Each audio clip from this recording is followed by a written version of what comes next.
Anxiety is not a flaw. It is not mean something is wrong with you. Okay. So let's toss that belief out the window. You're not, anxiety is your nervous system scanning for danger. It's trying to keep you safe, even whenever you're not actually in danger. And the problem is, your body doesn't always know the difference between real danger and perceived danger. So, the reason why you might be struggling with anxiety or have so much anxiety is because your survival response is saying that there is a lot of danger out there, perceived danger and not real danger. So it's just confused on what's real life threatening stuff and just getting a text that makes you stressed out, or just having to go to work in the morning, or just having to deal with traffic. Your body and mind is registering this as like, you're going to die, we need to protect you, when really the perception is completely wrong. Obviously, whenever you get a text, it doesn't mean you're going to die. Whenever you have to have a tough conversation that causes anxiety, it doesn't mean you're in this life or death situation. So we're just getting a little bit confused with how to use anxiety, but it's not your enemy.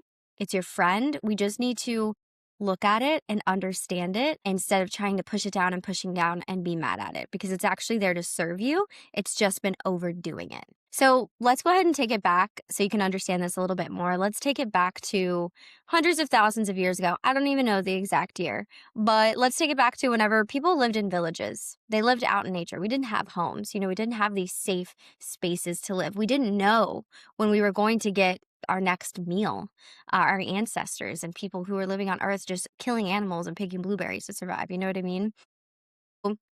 They actually needed anxiety biologically because they needed to survive weather, animals, threats, hunger. They really needed anxiety to survive. And that's why it's there in the first place. However, most of us now have places to live.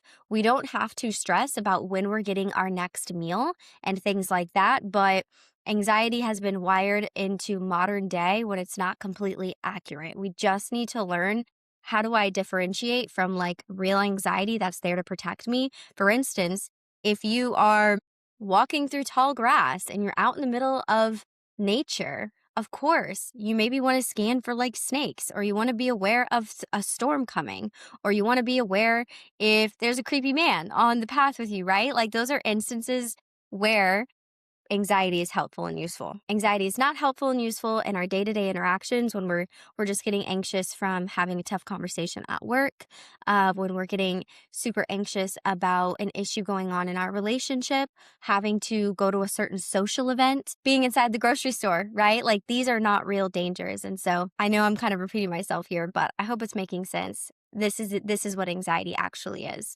It's like this pestering, you can think of it as like a pestering little friend, whatever you want to call it. Let's call her worrying Wendy. And worrying Wendy is just like, I'm just trying to help you. Oh my goodness, this could happen. This could happen. This could happen. Oh my goodness. What about this? What about this? You're stressed. Your body's amped up. I just want to help you. And instead of pushing her away like a little gnat, which can be helpful sometimes, but we have to be like, Wendy, we're not actually in danger right now. Let's just like reel it in. You're safe.